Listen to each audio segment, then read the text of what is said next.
Hello my dear friends, welcome to e Saral. कैसी चल रही है आप सब लोगों की तैयारी? भाई हम लोगों ने डेफिनेट इंटीग्रेशन कंप्लीट कर लिया है। हम लोगों ने इंडेफिनेट इंटीग्रेशन कंप्लीट कर लिया है। अब बात आती है कि डेफिनेट इंटीग्रेशन की एप्लीकेशन क्या है, यानी सबसे इंपॉर्टेंट चीज है एरिया अंडर द कर्व, जो हम लोगों ने डेफिनेट इंटीग्रेशन में पढ़ा था कि डेफिनेट इंटीग्रेशन एरिया को रिप्रेजेंट करता है। अगर हम लिमिट x1 टू x2 लगा रहे हैं, यानी यहां पर क्या हो जाएगा, x इक्वल्स टू 1 से लेके x इक्वल्स टू 2 तक फंक्शन द्वारा जितना एरिया ऑक्यूपाई किया जा रहा है विथ एक्स एक्सिस, वो हम कैलकुलेट करते हैं। तो ये हम लोगों ने वहां पर भी देखा था, ठीक है। तो उसी से रिलेटेड क्वेश्चंस एंड पूरा का पूरा चैप्टर आज हम लोग जो करने वाले हैं, revision area under the curve है, ठीक है भाई। मैं हूं Vishnu Shrimal, BTech from IT BHU Varanasi, and आप सब लोग हैं ई सरल के साथ में, जो कि ये बेहतरीन चैनल, बिकॉज यहां पर है एक्सपीरियंस्ड फैकल्टीज, टैलेंटेड फैकल्टीज और टैलेंटेड मेंटरशिप। कैसे? एनके गुप्ता सर मैथमेटिक्स के एचओडी, 30 ईयर का सर का एक्सपीरियंस है, एलएन में एक्स वाइस प्रेसिडेंट सर रह चुके हैं, ठीक है। सारांश गुप्ता सर फिजिक्स के जो एचओडी है, ऑल इंडिया रैंक सर की 41 है। प्रतीक गुप्ता सर केमिस्ट्री के एचओडी, आईआईटी बॉम्बे से पास आउट है। इतनी बेहतरीन टीम अब अगर आप लोगों को मिल रही है तो ये मौका आपको छोड़ना नहीं चाहिए। Arpit Maheshwari sir all India rank 2, जो कि आपके एडवाइजर है।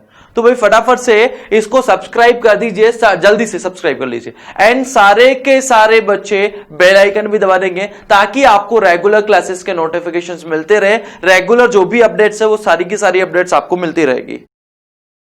तो आज हम लोग देखने वाले हैं area under the curve, area bounded by x axis. तो यहां पर अगर हम लोग देखें, area bounded by the x axis, ordinate x equals to a, x equals to b, इसको हम लोग इससे रिप्रेजेंट करते हैं a to b integration y d x. Integration a to b y d x से हम लोग रिप्रेजेंट करते हैं, जो कि हम लोगों ने डेफिनेट इंटीग्रेशन में भी देखा था। ये चीज वहां पर भी हम लोगों ने ऑब्जर्व करी थी। लाइक यहां पर अगर हम लोग देखें तो ये इसका कर्व है, मान लीजिए एफ एक्स का कर्व है, एफ एक्स का कर्व मैंने बना दिया, ठीक है। अब इसके द्वारा जो ऑक्यूपाई एरिया वो इस तरीके से हम लोगों ने लिख लिया, ठीक है। ये ऑक्यूपाई एरिया हम लोगों ने लिख लिया। तो ए से बी अगर इंटीग्रेट करेंगे तो हमारे को ये एरिया मिल जाएगा। ये हमारे को कैसे मिलता है, ये जो है ना इसका पूरा एरिया वर्टिकल dx थिकनेस की वर्टिकल स्ट्रिप्स में इसको डिवाइड करके फिर सबको मल्टीप्लाई कर देते हैं, सबका एरिया ऐड कर देते हैं, सॉरी मल्टीप्लाई नहीं, सबका एरिया क्या कर देंगे, ऐड कर देंगे, तो हमारे को इसका एरिया मिल जाएगा। और ये सारी चीज हम लोगों ने डेफिनेट इंटीग्रेशन में देखी थी, ठीक है। If y equal to f x completely, अच्छा ये एक और चीज है, ये हमारे को क्या देगा, एल्जेब्रिक एरिया देगा, एल्जेब्रिक एरिया देगा।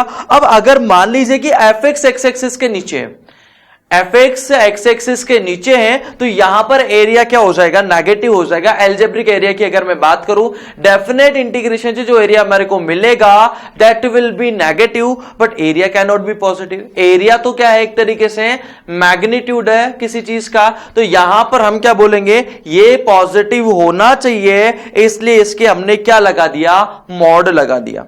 मान लीजिए कर्व एक्स एक्सिस को कट कर रहा है, कर्व एक्स एक्सिस को क्रॉस कर रहा है, एक्स इक्वल्स टू सी पे इस तरीके से क्रॉस कर रहा है। तो अब ऊपर वाला एरिया तो क्या होगा, पॉजिटिव होगा, ऊपर वाला एरिया तो पॉजिटिव होगा, नीचे वाला एरिया जो है वो नेगेटिव होगा। तो नेगेटिव हमारे को तो कंप्लीट एरिया चाहिए भाई, ये पूरा एरिया हमारे को चाहिए। तो ये नेगेटिव हमारे को मिलेगा, तो इस पे तो हमने मॉड लगा दिया। ए टू सी जब इंटीग्रेट करेंगे उस पे हमने क्या लगा दिया, मॉड लगा दिया। एंड सी टू बी यहां से लेकर यहां तक की अगर हम बात करें, ये एरिया हमारे को पॉजिटिव मिलेगा, तो इसको हम लोग डायरेक्टली इस तरीके से लिख सकते हैं। क्लियर है? तो यहां पे मॉड क्यों लगाया, ये आपको समझ में आ गया होगा, क्योंकि यहां पर एल्जेब्रिक एरिया जो मिलता है डेफिनेट इंटीग्रेशन से वो नेगेटिव है। एक्स एक्सिस के नीचे है मतलब एरिया नेगेटिव होगा, तो यहां पर हमने क्या लगा दिया, मॉड लगा दिया। मान लीजिए कभी कभी कर्व क्या होता है कि बार बार पीरियोडिक कर्व में देखा होगा आप लोगों ने कि एक एरिया, एक कर्व जो बार बार रिपीट हो रहा है। अब एरिया जो वहां पे कर्व बार बार रिपीट हो रहा है तो एरिया भी बार बार रिपीट होगा, ठीक है। तो इस टाइप के केसेस में जब एरिया रिपीट होता है और मान लीजिए कि एन सिमेट्रिक पोर्शंस हमारे को दिखाई दे रहे हैं, ये सर्कल जैसे ले लिया हम लोगों ने, सर्कल अगर ले लिया तो यहां पर ये एरिया जो है कितनी बार रिपीट हो रहा है, 1 2 3 4, ये चारों सिमेट्रिक पोर्शंस हैं। तो सिर्फ एक पोर्शन का हम एरिया निकालेंगे एंड उसको किससे मल्टीप्लाई कर देंगे, उसको हम मल्टीप्लाई कर देंगे 4 से। इसी तरीके से लाइक अगर मैं बात करूं मॉड साइन एक्स की, मॉड साइन एक्स का पीरियड कितना है, पाई है, तो यहां पर इसका कर्व इस तरीके से रिपीट होता हुआ नजर आएगा, ये लीजिए, ठीक है। अब मान लो कि हमारे को एरिया निकालना 0 से 3 पाई में, ठीक है। अब हम क्या करेंगे, 0 से पाई में एरिया निकालेंगे, 0 से पाई में एरिया निकालेंगे और उसको क्या करेंगे, 3 से मल्टीप्लाई कर देंगे। ये चीज हमारे को बोल रहा है, यानी if curve be symmetric and it has an symmetric portion, curve जो है सिमेट्रिक है और इसके n सिमेट्रिक पोर्शन है, तो एक पोर्शन का एरिया निकाल के उसको n से मल्टीप्लाई कर दो, ठीक है। Find area bounded by x equals to 1, एक एग्जांपल लेते हैं, x equals to 2, y equal to x square and y equals to 0। y equals to 0 का मीनिंग क्या हो जाएगा, x एक्सिस, यानी हमारे को x इक्वल्स टू 1 से 2 के बीच में इस कर्व से एंड x एक्सिस जो एरिया हमारे को मिलेगा वो एरिया हमारे को बताना है। तो ये एरिया हमारे को यहाँ पे डायग्रामेटिकली देखेंगे तो 1 से 2 में ये जो शेडेड पोर्शन आपको दिखाई दे रहा है, ये एरिया हमारे को मिल जाएगा, यानी ये एरिया हमारे को एक तरीके से कैलकुलेट करना है। और वो कैसे मिलेगा, 1 से 2 में इसको इंटीग्रेट कर दो y dx को, ठीक है। तो ये हम लोगों ने पहले देखा ही था, तो एक्स स्क्वायर का इंटीग्रेशन हो जाएगा एक्स क्यूब डिवाइडेड बाई 3, 1 से 2 लिमिट पुट करेंगे तो 7/3 आंसर आ जाएगा। Area include by y equal to sine x, x axis and x कहां से कहां वेरी कर रहा है, 0 से 3 π/2, 0 से 3 π/2, यानी हमारे को ये एरिया निकालना है, ये एरिया निकालना है। ऊपर वाला एरिया पॉजिटिव है, नीचे वाला एरिया नेगेटिव है, तो जब नीचे वाला एरिया आप निकालोगे उसमें मॉड लगाना मत भूलना। तो 0 से पाई में तो इस तरीके से निकाल दिया हम लोगों ने, 0 से पाई साइन एक्स dx, और जब पाई से 3 π/2 यानी ये वाला एरिया जब मेरे को निकालना होगा तो यहां पर मैं मॉड लगा दूंगा, क्योंकि उसकी एल्जेब्रिक वैल्यू हमें क्या मिलेगी, नेगेटिव मिलेगी, ठीक है बच्चों। Area under the curve, area bounded by curve y axis and 2 abscissa of y equals to a, y equals to b। यहां पर अब इससे पहले हम लोग क्या कर रहे थे, एरिया को x एक्सिस के रेस्पेक्ट में निकाल रहे थे, यानी ordinate x equals to a से ordinate x equals to b तक हम लोग एरिया निकाल रहे थे। अब हम लोग क्या निकालेंगे, y एक्सिस से कितना एरिया वो ऑक्यूपाई कर रहा है, कितना एरिया वो काट रहा है, वो हमारे को देखना। तो यहां पर हम इंटीग्रेशन करेंगे लेकिन x dy का, यहां पे फंक्शन किसका बना देंगे, y का बना देंगे। तो मान लीजिए इस तरीके से हो गया और हमारे को ये एरिया निकालना, ये एरिया हमारे को निकालना। तो यहां पर किसके रेस्पेक्ट में इंटीग्रेशन होगा, y के रेस्पेक्ट में इंटीग्रेशन होगा। तो a से b तक y की वैल्यू वेरी कर रही है, fy dy यहां पर आ जाएगा। लाइक एक एग्जांपल भी हम लोग ले लेते हैं, मान लीजिए कर्व जो इस फॉर्म में रिप्रेजेंटेड कर रखा है हमारे को, x equals to 2y minus y square and बोला है कि x एक्सिस। तो इसका कर्व अगर हम प्लॉट करेंगे तो ये कर्व हमारे को दिखाई देगा, हमारे को ये एरिया फाइंड आउट करना। अब इसको अगर हम लोग देखें y के रेस्पेक्ट में देखें तो एक y की वैल्यू तो हमारे को 0 एंड एक y की वैल्यू यहां से देखेंगे तो 2, तो हम क्या करेंगे 0 से 2x dy निकाल देंगे, यानी ये कितना हो जाएगा 2y minus y square, x की वैल्यू पुट कर देंगे, इंटीग्रेट करके सिंप्लीफाई करेंगे तो ये कितना हो जाएगा 4/3। क्लियर है, यानी y के रेस्पेक्ट में भी इंटीग्रेट करके एरिया निकाला जा सकता है।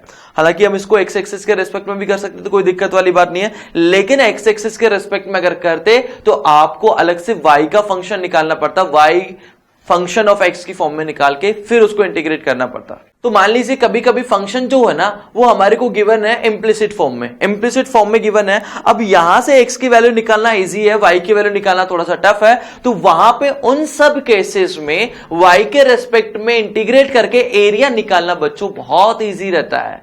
आई कि नहीं आई बात समझ में, क्लियर है। तो अब यहां पर अगर आप y की वैल्यू निकालोगे तो आपको क्वाड्रेटिक सोल्व पड़ेगी, मतलब थोड़ा सा डिफिकल्ट वो हो जाएगा। तो इस टाइप के क्वेश्चंस में आपको y के रेस्पेक्ट में इंटीग्रेट करना है एंड आपको क्या यूज करना है, x dy y1 to y2। ये चीज ध्यान रखिएगा, बहुत इंपॉर्टेंट है। Area enclose between two curve, दो कर्व से कितना एरिया एनक्लोज होता है ये हमारे से पूछ रहा है। अभी हम लोग एरिया निकाल रहे थे एक्स एक्सिस के साथ में जो कर्व एनक्लोज कर रहा था, अब हम एरिया निकालेंगे area enclosed between two curves. मान लीजिए एफ एक्स एक कर्व है, जी एक्स दूसरा कर्व है, एफ एक्स की वैल्यू जी एक्स से ज्यादा है, एफ एक्स ग्रेटर देन जी एक्स है। अब हमारे को एरिया बताना है कि दोनों का जो बाउंडेड एरिया वो क्या होगा। तो यहां पर यहां से लेकर यहां से देख लीजिए x1 से लेकर x2 तक एफ एक्स ऊपर है, जी एक्स नीचे है, तो हमारे को ये एरिया बेसिकली फाइंड आउट करना है जो एरिया दोनों कर्व से एनक्लोज हो रहा है। अब यहां पर एफ एक्स ऊपर है, जी एक्स इसके नीचे की तरफ है, एफ एक्स ऊपर है एंड जी एक्स इसके नीचे की तरफ है, तो ये एरिया कैसे निकालेंगे? अगर मैं इंटीग्रेट कर दूं x1 से x2 एफ एक्स, तो मेरे को ये पूरा एरिया मिल जाएगा। ठीक है ना भाई, ये पूरा एरिया यहां से लेकर यहां तक ये पूरा एरिया जो होगा ये हमारे को मिल जाएगा। अब मान लीजिए कि हमारे को ये शेडेड एरिया निकालना, तो ये नीचे वाला एरिया जो है ना, ये एरिया ये ब्लैक पेन से आप लोगों को दिख रहा होगा, ये इसको माइनस करना भाई साहब, इसको माइनस करना। तो ये बेसिकली क्या चीज है, यहां पर ये माइनस करने का मतलब हो जाएगा x1 से x2 जा रहे हैं, ये एरिया बाउंडेड किससे होगा? x एक्सिस और gx फंक्शन से बाउंडेड होगा, तो यहां पर gx आ जाएगा, यानी fx माइनस gx हम लोग कर देंगे। ठीक है, x1 x2 क्या हो जाएंगे? x1 x2 fx और gx के रूट्स हो जाएंगे। ठीक है, मान लीजिए अगर ये नीचे की तरफ है तब भी इस पे वैल्यू पे कोई फर्क नहीं पड़ेगा, तब भी हमारे को सेम रिजल्ट मिलेगा। ठीक है, area enclose between two curves in case of horizontal strips, अगर हॉरिजॉन्टल स्ट्रिप्स ले रहे हैं, वही चीज जो हम लोग वाई एक्सिस के रेस्पेक्ट में ले रहे थे, तो मान लीजिए यहां पर वाई की वैल्यू निकालना इजी है एज कंपेयर टू एक्स की वैल्यू, y की वैल्यू निकालना इजी है एज कंपेयर टू x की वैल्यू। तो यहां पर भी हम y1 से y2 अगर इंटीग्रेट करेंगे, ये वाला कर्व ले लीजिए और एक ये वाला कर्व ले लीजिए, तो यहां पर क्या मिल जाएगा? fy minus gy। ठीक है, तो कंडीशन देख के हम लोग निकाल लेंगे सारी चीजें। ठीक है भाई, if curve fx and gx intersect each other at x equals to c then required area.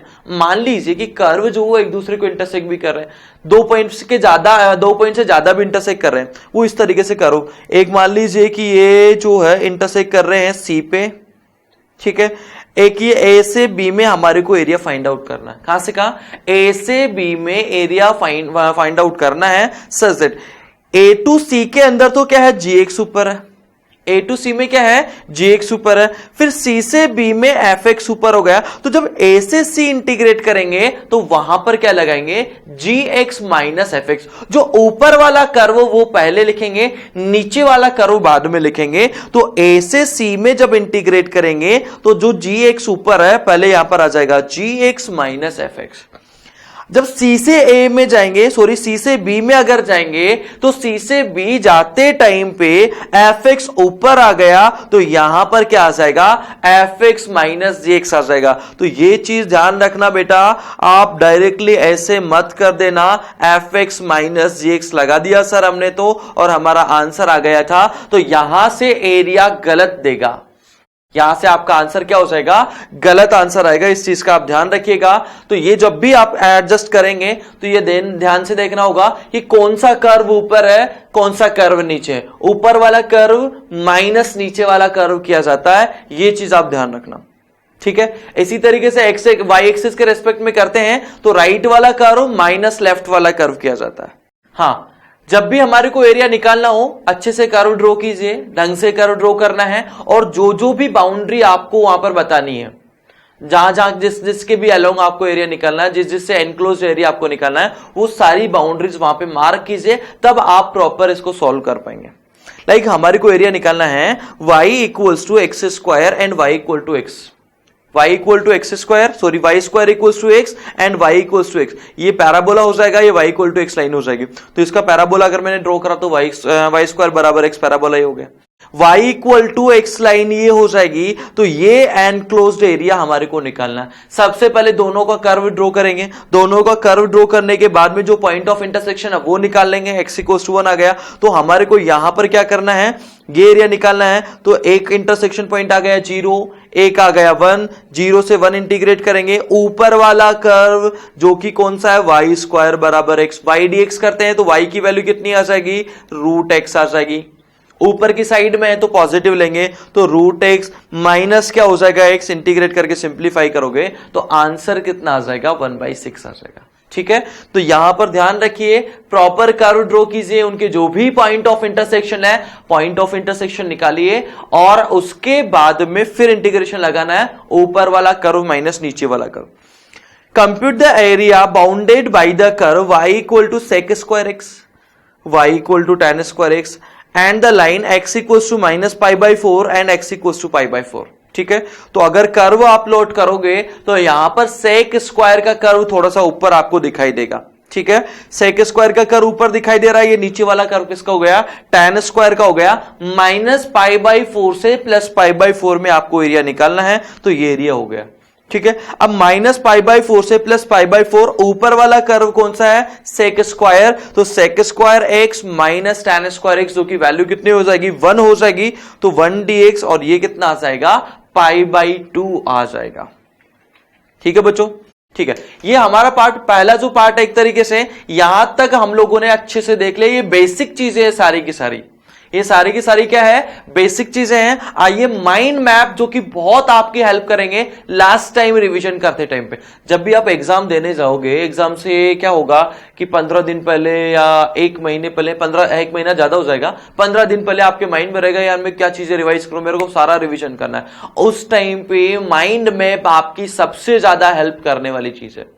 क्यों? क्योंकि माइंड मैप में क्या होगा कि पूरा का पूरा चैप्टर अभी तक जितना भी हम लोगों ने पढ़ा, मान लीजिए 15 मिनट या 20 मिनट जो भी हम लोगों ने पढ़ लिया, वो सारा का सारा विद इन 2 मिनट्स हम लोग रिवाइज करने वाले हैं। एरिया अंडर द कर्व क्या होता है, एरिया अंडर द कर्व हम लोगों ने किससे में देखा था, डेफिनेट इंटीग्रेशन से देखा है। तो एरिया किससे हम लोग निकाल सकते हैं, डेफिनेट इंटीग्रेशन से निकाल सकते हैं। ए से बी में जो एरिया बाउंडेड होगा उसको हम लोग क्या लिख सकते हैं, integration a to b y dx ही हो जाएगा। तो y equals to f x यहां पे पुट करेंगे, ये एरिया हमारे को निकालना है, x इक्वल्स टू a से x इक्वल्स टू b वाला एरिया। अगर नीचे की तरफ है, एल्जेब्रिक एरिया हमारे को देता है डेफिनेट इंटीग्रेशन, तो यहां पे नीचे की तरफ आएगा तो एरिया नेगेटिव मिलेगी, वैल्यू नेगेटिव मिलेगी, तो उस पर मॉड लगा देंगे, क्योंकि एरिया तो क्या होता है, पॉजिटिव होता है। हाँ, तो अगर कर्व जो है एक्स एक्सिस को अगर इंटरसेक्ट कर रहा है, तो नीचे वाला जब एरिया आप निकाल रहे हैं, नीचे वाला एरिया निकालते टाइम उसके मॉड लगा दीजिए।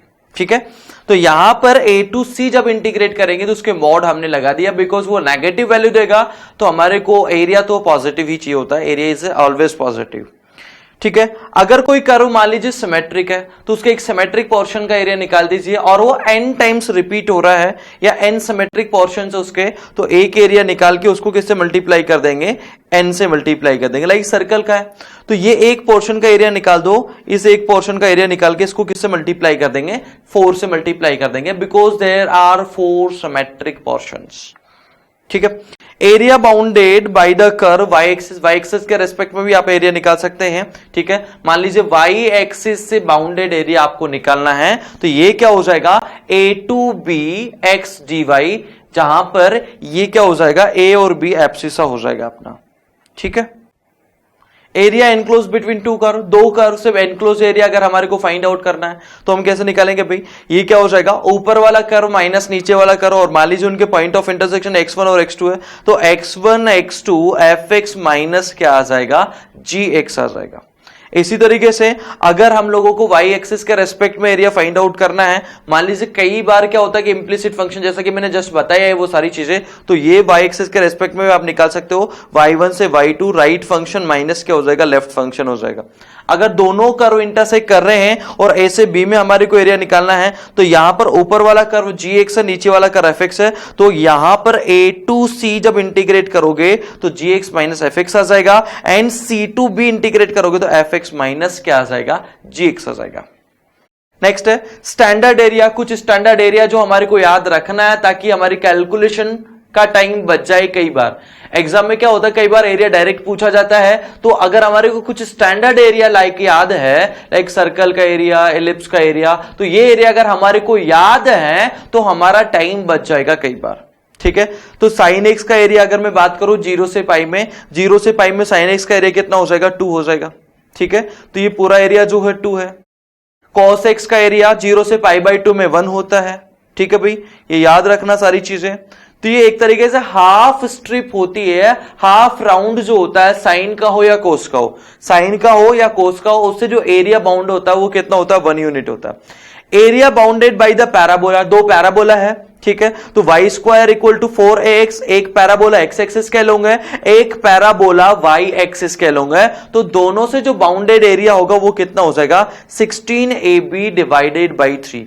ठीक है, लाइक ये x square equal to 4by हो गया, ये Y square equal to 4ax हो गया, ये एरिया हमारे को फाइंड आउट करना। तो एक पॉइंट ऑफ इंटरसेक्शन तो 0 हो गया, दूसरा पॉइंट ऑफ इंटरसेक्शन और आप निकाल दीजिए के की वैल्यू अगर आप निकालेंगे तो के इक्वल टू कितना आ जाएगा, यहां पर आ जाएगा 4b⁻2/3 अपॉन इंटू a⁻1/3। दोनों कर्व को हमने सिंप्लीफाई करके ये वैल्यू निकाल दी। ठीक है, अब इसको क्या करेंगे, ऊपर वाला कर्व कौन सा है, ऊपर वाला curve y equal to 4ax, y square equal to 4ax, तो यहां से y की वैल्यू कितनी आ जाएगी, 2√ax आ जाएगी। ठीक है, तो यहां पर ये हम लोग कर देंगे तो ऊपर वाला कर्व माइनस क्या आ जाएगा, नीचे वाला कर्व 0 से 4b⁻2/3 a⁻1/3 हो जाएगा, और इंटीग्रेट करेंगे, सिंप्लीफाई करने पे आंसर कितना आ जाएगा, 16ab/3। क्या आंसर हो जाएगा, 16ab/3 हो जाएगा।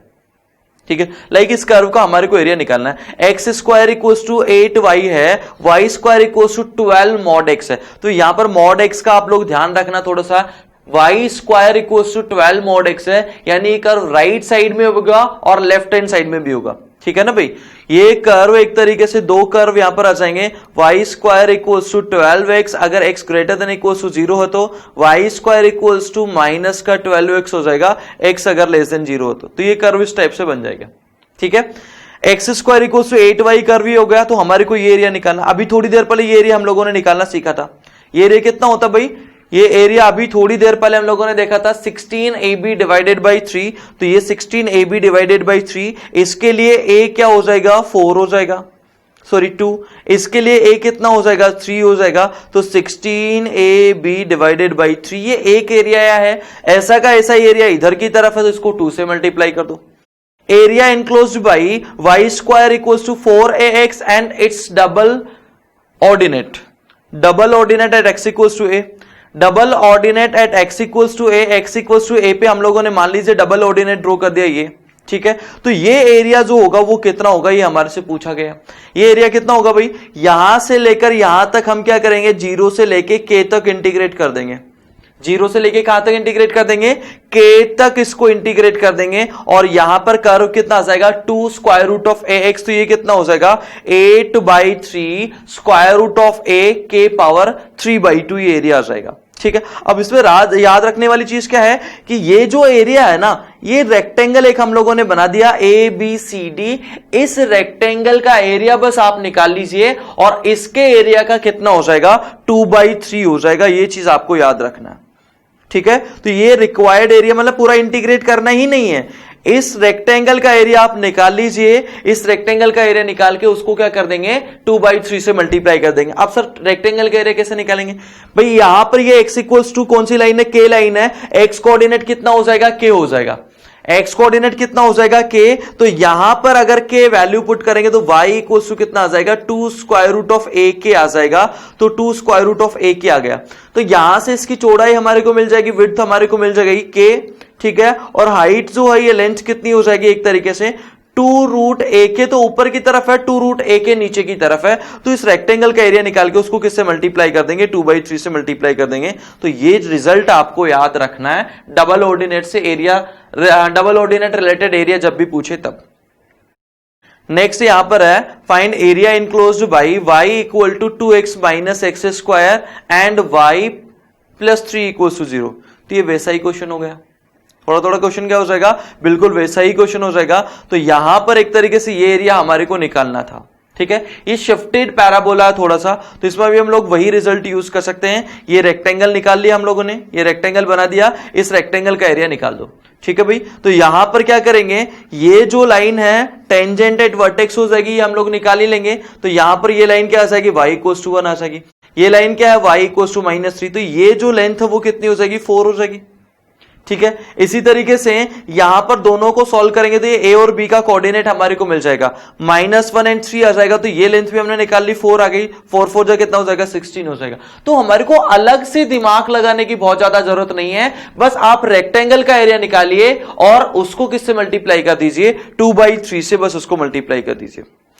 पूरे इलिप्स का मान लीजिए आपको एरिया निकालना है, x square upon a square y square upon b square, तो ये रिजल्ट आप लोग याद रखिएगा, पाई ए बी एरिया होता है। क्या होता है?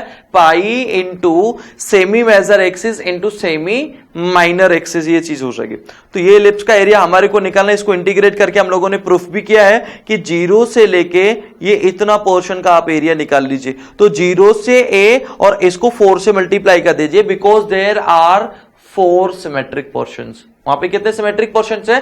4 सिमेट्रिक पोर्शंस है, तो उसको 4 से मल्टीप्लाई कर देंगे। अब यहां पर एक्स एक्सिस के रेस्पेक्ट में एरिया निकाल रहे हैं, तो यहां पर y की वैल्यू कितनी आ जाएगी? Y square upon b square, ये हो जाएगा 1 minus x square upon a square. ठीक है, इसको अपन ने क्रॉस मल्टीप्लाई कर दिया बी स्क्वायर को, तो y की वैल्यू इतनी आ जाएगी।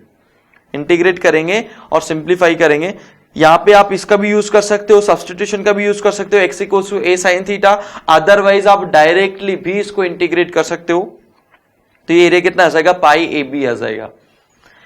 Area where curve sketching is important. मैंने पहले भी बोला था कि जब भी आपको एरिया निकालना हो, जब भी आपको एरिया निकालना हो, सबसे पहला काम क्या करना होता है? वो कर्व हमारे को प्लॉट करना होता है। भाई कर्व हम प्लॉट करेंगे तभी तो हमारे को पूरा चीज समझ में आएगी कि किस टाइप का एरिया हमारे को निकालना है। ठीक है, तो कुछ क्वेश्चंस ऐसे होते हैं जिनमें कर्व स्केचिंग काफी इंपॉर्टेंट होती है। लाइक अगर मैं पैराबोलिस की एलिप्स की अभी मैं बात करी थी, एलिप्स के एरिया में कर्व स्केच करने की कोई जरूरत नहीं है। आपने इक्वेशन देखी, अच्छा एक्स स्क्वायर अपॉन 16 है, वाई स्क्वायर अपॉन 9 है, इक्वल्स टू 1 है, यानी ए इक्वल टू 4 हो गया, बी इक्वल टू 3 हो गया। कोई कर्व ड्रॉ नहीं करना, पाई इंटू ए बी, यानी ये कितना हो जाएगा? 12 पाई हो गया, खत्म बात। इतना देखिए हम सोल्व कर दे। अच्छा, आप लोगों ने ऑब्जर्व किया कि नहीं किया कि इस एलिप्स जो होता है, एलिप्स का ही एक स्पेशल केस क्या होता है? एलिप्स का ही स्पेशल केस सर्कल होता है। तो पाई ए बी एलिप्स का एरिया होता है, एरिया ऑफ एलिप्स। तो एरिया ऑफ सर्कल, सर्कल में क्या होता है? A equal to b equal to r हम लोग बोल देते हैं। वहां पे दोनों एक्सिस की लेंथ क्या हो जाती है? बराबर हो जाती है। तो ये कितना हो जाता है? पाई आर स्क्वायर। तो ये चीज भी हम लोग यहां से ऑब्जर्व कर सकते हैं। ठीक है, तो मैं बात किसकी कर रहा था? स्केचिंग की बात कर रहा था। Curve sketching play very important role in finding area. ठीक है, तो लाइक ये क्वेश्चन एक करके देखते हैं हम लोग। Find area enclosed, find area enclosed between curve y equal to e x l n x, एक कर्व ये है, एंड दूसरा कर्व क्या है? L n x upon e x. ठीक है, अब दोनों कर्व को सबसे पहले तो सॉल्व करोगे, इनके पॉइंट ऑफ इंटरसेक्शन क्या है? पॉइंट ऑफ इंटरसेक्शन निकालोगे तो x equals to 1 and x equals to 1 by e, इनकी पॉइंट ऑफ इंटरसेक्शन आ जाएगी। ठीक है, अब मैं पहला वाला कर्व सेकंड वाला कर्व ड्रॉ करूंगा, तो l n x upon e x का कर्व ऐसा हो जाएगा। ठीक है, e x into l n x का कर्व कैसा हो जाएगा? ऐसा हो जाएगा। अच्छा सर, ये आपने कैसे पता करा? भाई यहां पर एक चीज आप ध्यान से देखिए, x ग्रेटर देन 0 होना चाहिए, क्योंकि डोमेन ही यही है। लॉग में पॉजिटिव वैल्यू तो पुट कर सकते हो। इसका डिफरेंशिएशन अगर करते हैं, इसका डिफरेंशिएशन करेंगे तो हमारे को क्या मिलेगा? ई एक्स 1 बाई एक्स, फिर कितना आ जाएगा? E into l n x आ जाएगा। इससे ये कैंसिल हो गया, तो यहां पर क्या आ जाएगा? ई 1 प्लस एल एन एक्स हो जाएगा। ये इसका डेरिवेटिव हम लोगों ने निकाल दिया, इसका डेरिवेटिव हम लोगों ने निकाल दिया। ये जीरो कहां पर होगा भाई? ये जीरो हो जाएगा l n x equals to -1 पे, यानी ये कितना हो जाएगा? x equals to 1 by e. तो ये जो पॉइंट आएगा वो कौन सा आ जाएगा? 1 बाई ई वाला पॉइंट आ जाएगा। 1 बाई ई से पहले नेगेटिव होगा तो ये डिक्रीजिंग कर्व होगा, एंड 1 बाई ई के बाद में ये पॉजिटिव हो जाएगा तो इंक्रीजिंग कर्व हो जाएगा। तो ये हमने कर्व स्केच कर दी। कर्व स्केच करने के बाद में हमारे को तो क्या बोला है? Area enclosed by this and this, दोनों कर्व से एरिया एनक्लोज, दोनों का पॉइंट ऑफ इंटरसेक्शन हम लोगों ने निकाल दिया 1 एंड 1 बाई ई। तो ये 1 आ गया, ये 1 बाई ई आ गया, 1 और क्या आ गया? 1 बाई ई आ गया, सॉरी ये 1 बाई ई हो जाएगा। अच्छा, इसका जो पॉइंट हम लोगों ने पहले निकाला था ना, पॉइंट ऑफ मिनिमा, वही हो जाएगा। तो 1 बाई ई हो गया, ये 1 होगा, ये एरिया हमारे को फाइंड आउट करना। अब यहां पर हम एरिया अगर निकालेंगे तो ऊपर वाला कर्व कौन सा भाई? L n x upon e x है, तो यह आ जाएगा 1 बाई ई से 1 इंटीग्रेट कर दो, L n x upon e x minus क्या आ जाएगा? ई एक्स एल एन एक्स हो जाएगा। इसको इंटीग्रेट अगर करते हैं तो ई बाई 4 माइनस 5 अपॉन 4, ई इसका आंसर हो जाएगा। Find area enclosed by closed figure y equals to 2 minus mod of 2 minus x and y equals to 3 upon mod x. तो सबसे पहले वही कर्व प्लॉट कीजिए, y equals to mod of 2 minus x, ये plot करना आता ही आपको, ठीक है ना भाई। इसको हम लोग क्या लिख सकते हैं, x माइनस 2 का मॉड भी लिख सकते हैं। तो ये कर्व हम लोगों ने प्लॉट करना सीखा था ऐसा, फिर इस पे माइनस लग गया तो ये कर्व नीचे हो जाएगा, इसको 2 यूनिट से ऊपर शिफ्ट कर दो तो इस टाइप का इसका कर्व आ जाएगा, ठीक है ना। तो ये पूरा का पूरा ट्रांसफॉर्मेशन ऑफ ग्राफ जो हम लोगों ने फंक्शन में पढ़ा था वहां पर देख लिया था। तो ये पहला कर्व हो जाएगा 3 अपॉन मॉड एक्स, तो 3 upon x right hand side में ऐसा हो जाएगा, लेफ्ट हैंड साइड में ऐसा हो जाएगा, ठीक है। ये कर्व क्या है, मॉड ऑफ 2 माइनस एक्स अगर मैं ड्रॉ करूं तो अभी थोड़ी देर पहले मैंने बताया था। अब हमारे को एरिया निकालना है, दोनों से एनक्लोज्ड जो एरिया है वो हमारे को फाइंड आउट करना है, यानी ये एरिया हो गया। ये एरिया बेसिकली हमारे को निकालना है। सिर्फ राइट साइड में ये एरिया दिख रहा है, लेफ्ट हैंड साइड में एरिया नहीं दिखेगा। सबसे पहला काम करना है, कर्व हमारे को प्लॉट करना था, कर्व हमने प्लॉट कर दिया। इसके बाद में पॉइंट ऑफ इंटरसेक्शन आपको निकालना है। तो ये पॉइंट ऑफ इंटरसेक्शन क्या क्या आ जाएंगे भाई, √3 और 3 इसका पॉइंट ऑफ इंटरसेक्शन आ जाएगा, 2 ये इसका एक तरीके से वर्टेक्स हो जाएगा, ठीक है। तो अब इसका एरिया अगर हमारे को निकालना है तो √3 से 2 जब इंटीग्रेट करूंगा तो यहां पर इसकी जो इक्वेशन है y equal to x equation होगी, तो x माइनस 3 अपॉन एक्स हो जाएगा। एंड 2 से 3 में जब इंटीग्रेट करूंगा तो यहां पर ये जो इक्वेशन थी, ये वाली इक्वेशन में क्या बन जाएगी, 4 माइनस एक्स ऊपर वाला कर्व माइनस नीचे वाला कर्व, यानी 3 अपॉन एक्स आ जाएगा। और इसको इंटीग्रेट करते ही हमारा आंसर 4 माइनस 3 ln 3 अपॉन 2 आ जाएगा। प्रॉब्लम्स बेस्ड ऑन इनइक्वालिटी, कई बार एरिया अंडर द कर्व में इनइक्वालिटीज रिलेटेड प्रॉब्लम्स भी आ जाती है कि आप जो है एरिया निकालो जिसमें ये इससे ज्यादा हो, इस टाइप से। लाइक हम लोग देखते हैं, मान लीजिए अपने को शेडेड एक रीजन बताना है कि जिसमें y जो हो ना e to the power x से कम ज्यादा है, ठीक है। अब e to the power x से ज्यादा तो यहां पर को क्या करना पड़ेगा, हमारे को यहां पे हमारे को e to the power x का कर्व ड्रॉ करना पड़ेगा। And e to the power x से ज्यादा y होना चाहिए, यानी इसके ऊपर वाला पोर्शन हो जाएगा, ठीक है। मान लीजिए इसमें ये चीज ऐड कर देता कि आपकी जो y की वैल्यू है वो क्या होना चाहिए, y लेस देन 2 होना चाहिए। अब y लेस देन 2 तो y लेस देन 2, ये y इक्वल्स टू 2 मान लीजिए। तो यहां पर ये नीचे वाला एरिया, और इसमें ये भी बोल देता कि x जो है वो ग्रेटर देन 2 होना चाहिए। तो ये बाउंडेड एरिया एक तरीके से हमारे को निकालना होता। तो हमारे को इनइक्वालिटी बेस्ड शेडेड रीजन जो है वो भी निकालना आना चाहिए, और वो पूरा की पूरी चीज हम लोग कैसे सीखेंगे, कर्व स्केचिंग हो गया। ये सबसे इंपॉर्टेंट पार्ट है, ट्रांसफॉर्मेशन ऑफ ग्राफ आप लोगों को देखना चाहिए अगर नहीं देखा हो तो। Like find area bounded by mod x plus mod y greater than equal to 2। तो mod x plus mod y greater than equal to 2, तो यहां पे पहले mod x plus mod y equal to 1 का मैंने कर्व प्लॉट कर दिया, और ये बोल रहा है ग्रेटर देन 2, यानी इसके बाहर का पोर्शन ही हो जाएगा। ये सर्कल हो जाएगा x square plus y square less than equal to 1, less than equal to का है तो यहाँ पे इसके अंदर का पार्ट हो जाएगा, यानी सर्कल के अंदर का पार्ट होना चाहिए, और जो हम लोगों ने स्क्वायर बनाया उसके बाहर वाला पार्ट होना चाहिए, ये एरिया हो जाएगा। अब इसको हम लोग क्या करेंगे सर, यहां पर ये एरिया तो हमारे को पता है 1/4 ऑफ क्या हो जाएगा, 1/4 ऑफ एरिया ऑफ, या सीधा सीधा भी आप देख सकते हो, ये पूरा सर्कल का एरिया निकालिए, उसमें से स्क्वायर का एरिया माइनस कर दीजिए, ठीक है। तो पाई r स्क्वायर सर्कल का एरिया माइनस स्क्वायर का एरिया कितना हो जाएगा, √2 का स्क्वायर। ये बोला है area of the region bounded by x square plus y square less than equal to 1। And इसको अगर आप देखोगे तो यहां पर आप पढ़ोगे x plus y greater than equal to 1, ठीक है भाई। ये सर्कल हो गया पहला, तो इसके अंदर का पार्ट हो गया। x प्लस वाई लाइन अगर मैं ड्रॉ करूंगा इक्वल टू 1 तो ये लाइन आ जाएगी। अब यहां पर x प्लस वाई बोला है ग्रेटर देन 1, यानी इसके ऊपर की तरफ वाला पार्ट हो जाएगा, ठीक है। तो ये लास्ट वाला क्वेश्चन ही बन गया, इसका 1/4 हो जाएगा बस। ये जो एरिया हम लोगों ने लास्ट वाले पार्ट में निकाला, बस इतना एरिया हमारे से पूछा है, तो एक तरीके से इसका 1/4 हम लोग डायरेक्टली निकाल सकते हैं, ठीक है भाई। Finding area bye shifting of origin, shifting of origin भी कई बार बहुत इंपॉर्टेंट रोल प्ले करेगी एरिया फाइंड आउट करने में। तो हम लोग अब देखते हैं area bye shifting of origin. Shifting of origin की मैं बात कर रहा था। एरिया रिमेन्स इनवेरिएंट, अगर आप जो है कोऑर्डिनेट एक्सिस को शिफ्ट कर देंगे तो एरिया पे कोई फर्क नहीं पड़ता है, ये चीज आप ध्यान रखिएगा, ठीक है। लाइक अगर मैं बात करूं कि सर अगर मेरे एक सर्कल का एरिया जो है वो 4 पाई आ रहा है, तो अब मैं कोऑर्डिनेट एक्सिस को उठा के अगर यहां पर ले जाऊं तो इसके एरिया पे कोई फर्क पड़ेगा क्या? कोई फर्क नहीं पड़ेगा। आप सर्कल को उठा के यहां पर ले जाएं तो एरिया पे कोई फर्क पड़ेगा क्या? कोई फर्क नहीं पड़ेगा। यानी आप कोऑर्डिनेट, सॉरी सर्कल मैंने बोला था, कोऑर्डिनेट एक्सिस को शिफ्ट अगर करते हैं तो एरिया पे कोई फर्क नहीं पड़ेगा। यानी ऑरिजिन शिफ्ट करने से कोई फर्क नहीं पड़ता, ये चीज आप ध्यान रखिएगा। लाइक एरिया हमारे को निकालना है x minus 1 square by 4 y plus 2 square by 9 equal to 1 ellipse है। अब मैं यहां पे ऑरिजिन को अगर शिफ्ट कर दूं 1, -2 पे, ऑरिजिन को अगर 1, -2 पे शिफ्ट कर दूं तो ये इक्वेशन जो इस फॉर्म में कन्वर्ट हो सके, a की वैल्यू 2 है, b की वैल्यू 3 है, सीधा एरिया कितना आ जाएगा? 6 पाई आ जाएगा। यानी ऑरिजिन शिफ्ट करते ही ये एक सिंपल फॉर्म में कन्वर्ट हो जाएगा ellipse.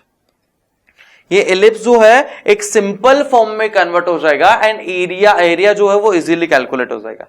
Find area enclose between the parabola this and this, ये दो पैराबोला है, ठीक है भाई। तो हम यहां पे क्या करेंगे, यहां पे ध्यान से देखिए x-2 दिखाई दे रहा है, यहां पर भी x-2 दिखाई दे रहा है, यानी आपको ओरिजिन को शिफ्ट करना है 2,0 पे, यानी x-2 को कैपिटल X से रिप्लेस कर दो। तो y square equal to 4x एक इक्वेशन आ जाएगी इस वाले पैराबोला की। यहां पे ये वाला पैराबोला क्या बन जाएगा? ये वाला पैराबोला बन जाएगा x square equal to 16y, ठीक है। पैराबोला हमने शिफ्ट कर दिए, तो हम पैराबोला से बाउंडेड एरिया निकालना जानते हैं कि नहीं जानते हैं? 16ab डिवाइडेड बाई 3, a कितना आ जाएगा? 1 आ जाएगा। यहां पर b अगर निकालूंगा, a बोलू इसका a, तो वो कितना हो जाएगा? 4 हो जाएगा। तो यहां पर कितना आ जाएगा? 16 4 जा 64 डिवाइडेड बाई 3। इजीली हम लोग एरिया कैलकुलेट कर पाएंगे।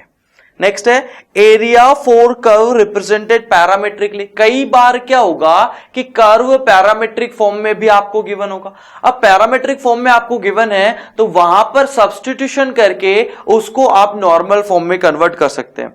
लाइक यहां पर ये है x equals to 2 cos t है, y equal to 3 sin t है। दो पैरामेट्रिक इक्वेशन आपको दे रखी है, तो यहां पे इनको स्क्वायरिंग करके सिंप्लीफाई करोगे तो ये एक एलिप्स की इक्वेशन में कन्वर्ट हो जाएगा। यानी इसको सिंप्लीफाई करने से एक सिंपल इक्वेशन हमें मिल जाएगी। सिंपल इक्वेशन एलिप्स की आ गई और उसका एरिया हम लोग इजीली कैलकुलेट कर सकते हैं। तो पैरामेट्रिक फॉर्म में अगर इक्वेशन गिवन हो तो इस तरीके से एरिया निकालना है। इन दिस क्वेश्चन हमारे को दिया है पैरामेट्रिक फॉर्म में y equals to 2t and x equals to t square. तो सबसे पहले आपको जो कॉमन पैरामीटर है t, उसको रिमूव करना है। बहुत इजी है, यहां से t की वैल्यू निकाल के यहां पे सब्स्टिट्यूट कर दीजिए। तो अगर ऐसा करते हैं तो x equals to y square divided by 4 आपको दिखेगा, यानी नॉर्मल पैराबोला आ गया y square equals to 4x। तो y square equals to 4x ये पैराबोला हो जाएगा, y square equals to 4x parabola हो गया। y equal to 3x line की इक्वेशन है, इसको इजीली इंटीग्रेट करके हम लोग निकाल देंगे। 0 से कहां तक जाएगा भाई? 0 से दोनों का पॉइंट ऑफ इंटरसेक्शन निकाल लेना, दोनों का पॉइंट ऑफ इंटरसेक्शन निकाल लेना। ऊपर वाला जो कर्व है पैराबोला बनेगा, तो यहां पर कितना आ जाएगा? 2√x minus 3x dx। ये x1 दोनों का पॉइंट ऑफ इंटरसेक्शन है। इस तरीके से आप इजीली एरिया निकाल सकते हैं। Area enclosed bye inverse function, ये बहुत इंपॉर्टेंट चीज है, ठीक है भाई। Area bounded by the curve fx on x axis, area bounded by the curve fx on x axis and उसका इनवर्स जो y एक्सिस पे एरिया बाउंड करेगा। दोनों एरिया बेसिकली क्या होते हैं? इक्वल होते हैं। बिकॉज हम लोगों ने फंक्शन में पढ़ा था कि fx का एंड f इनवर्स का दोनों के कर्व एक दूसरे के रिस्पेक्ट में मिरर इमेज होते हैं। दोनों एक दूसरे की क्या होते हैं? मिरर इमेज होते हैं y equals to x line के अबाउट, ठीक है। तो ये अगर हम लोग डायग्रामेटिकली देखें तो ये जरा देखिए भाई, मान लीजिए एक कर्व मैंने ले लिया ln x, fx equals to ln x, दूसरा कर्व ले लिया e पावर x, दोनों एक दूसरे के इनवर्स है कि नहीं है? तो यहां पे ln x से जो 1 से e में एरिया बाउंड होगा वही सेम एरिया क्या हो जाएगा? e पावर x बाउंड करेगा y equals to 1 to y equals to e में।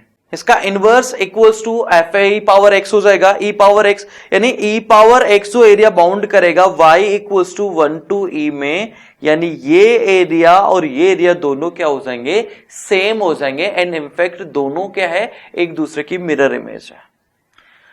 मान लीजिए कि एफ एक्स हमारे को एक क्यूबिक फंक्शन दे दिया, जी एक्स इसका इनवर्स है। अब आपको बोला है कि area bounded by g x with x axis, inverse x axis के रेस्पेक्ट में एरिया बाउंड कर रहा है। कहां से कहां? x इक्वल्स टू 2 से x इक्वल्स टू -2 से x equals to 6। Inverse function x axis के साथ में बाउंड कर रहा है, ये चीज आप ध्यान रखना। तो एफ एक्स किसके साथ में बाउंड करेगा? वाई एक्सिस के साथ में बाउंड करेगा, y इक्वल्स टू -2 से y इक्वल टू 6। मैंने बोला था अभी जी एक्स का जो इनवर्स होगा यानी एफ एक्स किसके साथ में एरिया बाउंड करेगा? एक्स एक्सिस के साथ में, y इक्वल्स टू 2 से y इक्वल टू 6 में। यानी अगर इसको डायग्रामेटिकली हम लोग देखेंगे तो y इक्वल टू 6 लाइन ये हो जाएगी, ठीक है, and y equals to -2 line ये हो जाएगी इन दोनों के साथ में और y एक्सिस के साथ में। ये मैंने पूरा का पूरा यहां पर लिख दिया है। ये एरिया जो बाउंडेड है ये एरिया हमारे को फाइंड आउट करना है, ठीक है भाई। अब यहां पर हम लोग देख लेंगे कि ये एफ एक्स जो है वो 6 कब बनेगा, ठीक है। एफ एक्स 6 कब बनेगा? y equals to 6 x equals to 1 पे, तो यहां से x इक्वल्स टू 1 की वैल्यू आ जाएगी, x की वैल्यू आ जाएगी।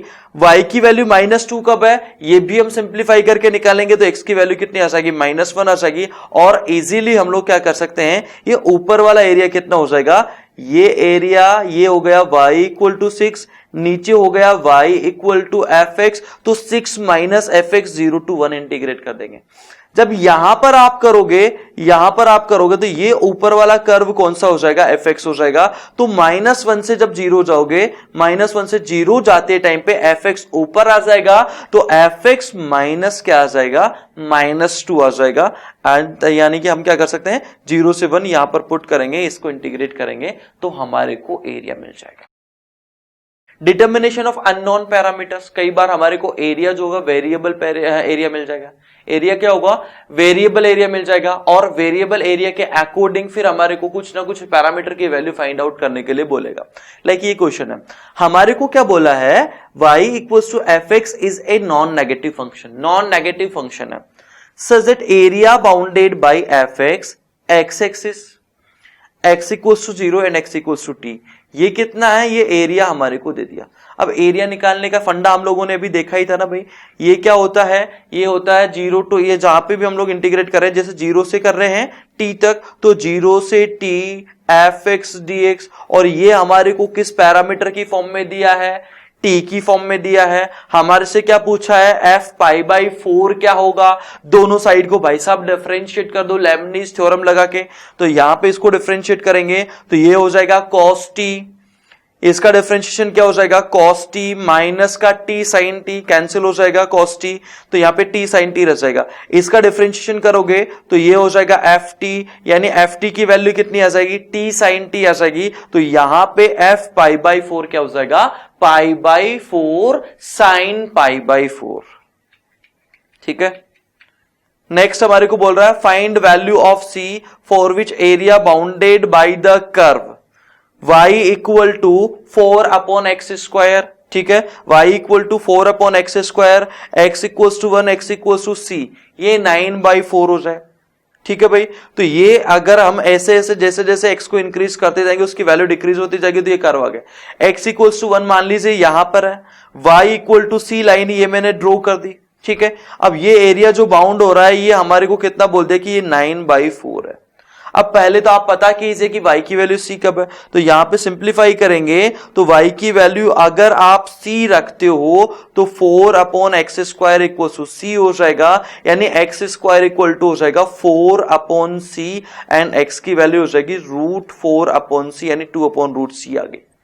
तो यहां पर x की वैल्यू निकल गई। हमारे को ये एरिया निकालना है तो कितना हो जाएगा? 2/√c/1, ऊपर वाला कर्व यानी c, नीचे वाला कर्व हो जाएगा 4/x²। नीचे वाला कर्व क्या हो जाएगा? 4/x² हो जाएगा, और ये 9/4 के इक्वल हमारे को दिया। तो ये आंसर जो होगा किसकी टर्म में आ जाएगा? c की टर्म में आंसर आ जाएगा। किसकी टर्म में आंसर आ जाएगा? c की टर्म में आंसर आ जाएगा। अब ये 9/4 के अगर इक्वल है तो इसको सॉल्व करके हम लोग किसकी वैल्यू निकाल सकते हैं? c की वैल्यू निकाल सकते हैं। वेरिएबल एरिया, ये वेरिएबल एरिया ही था एक तरीके से पीछे वाले केस में, ठीक है। अब हम इसमें एक अलग से कंसेप्ट और देखेंगे, variable area greatest and least value.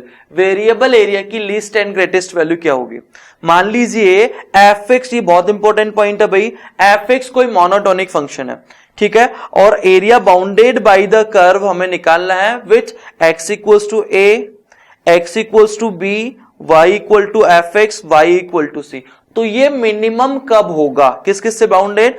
F x का एरिया हमारे को बताना है, एफ एक्स का एरिया जो होगा वो x equals to a, x equals to b, y equal to f x, y equal to c. ये एरिया मिनिमम कब होगा? जब आप सी की वैल्यू कितनी ले लोगे? ए प्लस बी बाई टू ले लोगे। डायग्रामेटिकली इसको समझते हैं हम लोग, ठीक है। मान लीजिए एफ एक्स कर्व मैंने ड्रॉ कर दिया। अब एफ एक्स कर्व मैंने ड्रॉ कर दिया तो यहां पर ये एफ सी लाइन हम लोगों ने ड्रॉ कर दी, y equals to f c. उसने बोला है ना y equal to f c, c जो है ए से बी में कोई वैल्यू है, ठीक है, सी ए से बी में कोई वैल्यू है। अब हमारे को बोला कि ये एरिया जो बाउंडेड है वो मिनिमम कब होगा? a plus b by two. अगर आप c की वैल्यू ले लेते, इसको प्रूफ भी अपन ने करा है यहां पे। ये क्या हो जाएगा? यहां पर अगर हम देखेंगे तो ये एफ सी ऊपर है, एफ एक्स नीचे है, तो f c minus f x, a से सी अगर आप इंटीग्रेट करोगे तो, ठीक है, सी से बी जब आप इंटीग्रेट करोगे, सी से बी जब आप इंटीग्रेट करोगे तो एफ एक्स ऊपर है, एफ सी नीचे है, तो यह आ जाएगा। अब एरिया जो हमारे को वेरिएबल एरिया बोला है और हमारे को इसकी क्या चाहिए? मिनिमम वैल्यू चाहिए, तो इसको डिफरेंशिएट हमने कर दिया। डिफरेंशिएट करेंगे तो यहां पर क्या आ जाएगा? इसका डिफरेंशिएशन सी हो जाएगा। लेबनिज थ्योरम हम लोगों ने लगा दिया एक तरीके से। ये जीरो करना है, ये तो जीरो हो नहीं सकता, तो इसको अगर जीरो करेंगे तो हमारे को क्या मिल जाएगा? c equals to a plus b by two. और मैक्सिमम के लिए c की वैल्यू या तो a होना चाहिए या फिर क्या होना चाहिए? b होना चाहिए, ठीक है।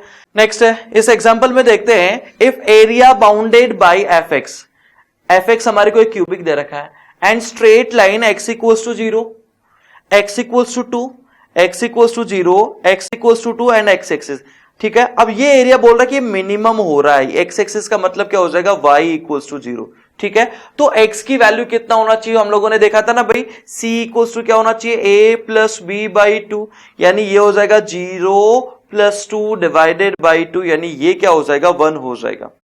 ये क्या हो जाएगा? 1 हो जाएगा। यानी एफ एक्स जो है एक्स एक्सिस को कहां पर कट करना चाहिए? 1 पर कट करना चाहिए। तो ये हमारे को यहां पर ये चीज ध्यान रखना है। तो एफ ऑफ 1 कितना हो जाएगा? 0 हो जाएगा। एफ ऑफ 1 कितना हो जाएगा? 0 हो जाएगा। ये यहां पर अगर आप पुट करोगे तो आपको ए की वैल्यू मिल जाएगी, ठीक है बच्चों। सो आई होप कि आप सब लोगों को इस लेक्चर में मजा आया होगा। अब हम लोग फटाफट से इस चैप्टर को एक बार वापस से रिवाइज करेंगे। उससे पहले सारे के सारे बच्चे एक बार फटाफट से लाइक बटन ठोक देंगे एंड शेयर करना बिल्कुल ना भूलें। सारे के सारे बच्चे अभी के अभी शेयर भी कर दो। एंड ई सरल अगर आपने अभी तक सब्सक्राइब नहीं किया है तो जल्दी से जल्दी आप ई सरल सब्सक्राइब कर लीजिए, ठीक है दोस्तों। माइंड मैप की मैं बात कर रहा था। माइंड मैप बहुत इंपॉर्टेंट चीज है। अगर आप लास्ट टाइम रिवीजन फास्ट करना चाहते तो एरिया बाउंडेड ए से बी में अगर हमारे को देखना है तो ए से बी इंटीग्रेट कर दीजिएंगे, वाई डी एक्स यहां पर आ जाएगा। अगर यहां पर ये कर्व जो एफ एक्स पॉजिटिव है तो सीधा सीधा इंटीग्रेट कर देंगे, कोई दिक्कत वाली बात नहीं है। लेकिन अगर कर्व नीचे की तरफ है तो उसमें मॉड लगाना बिल्कुल नहीं भूलें, क्योंकि डेफिनेट इंटीग्रेशन से हमारे को एल्जेब्रिक एरिया मिलता है। यानी नीचे की तरफ देखोगे तो एरिया नेगेटिव आएगा, but area can not be negative. Area negative हो ही नहीं सकता। एल्जेब्रिक एरिया वहां पर वो बात कर रहा है वो नेगेटिव है, तो उसका एक्चुअल एरिया निकालने के लिए उस पर क्या लगा देंगे? मॉड लगा देंगे।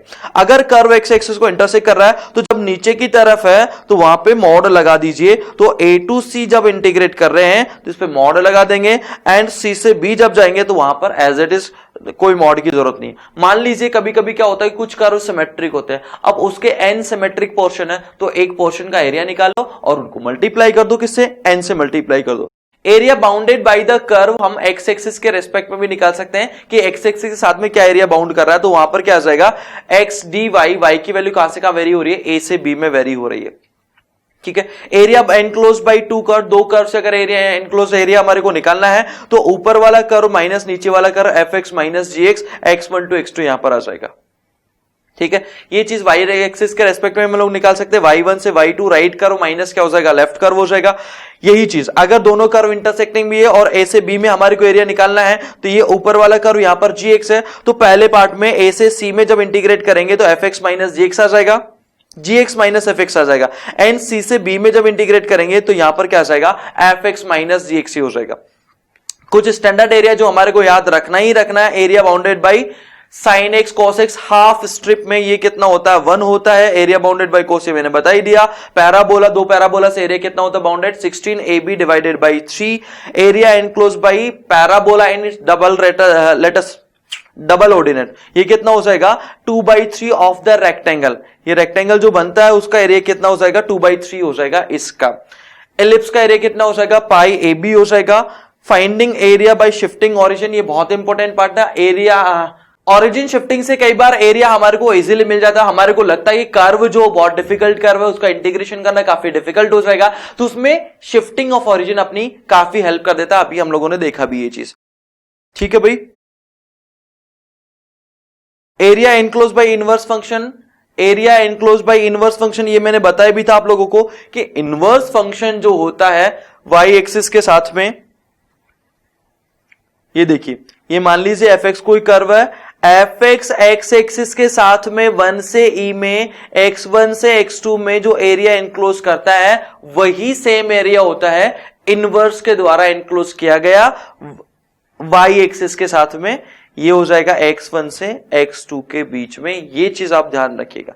वेरिएबल एरिया और ग्रेटेस्ट एरिया का कंसेप्ट हम लोगों ने देखा ही है कि area bounded by the curve y equal to fx, x equals to a, x equals to b and y equal to fc, line y equal to fc। ये एरिया मिनिमम कब होता है, जब आप c की वैल्यू ले लें a plus b by 2। c की वैल्यू क्या ले लें, a प्लस बी बाई 2। इसका प्रूफ भी हम लोगों ने जस्ट फिनिश किया ही है, ठीक है guys. So thank you so much for listening me. इतने लंबे समय तक आपने मेरे को झेला, उसके लिए आपको बहुत बहुत बहुत धन्यवाद।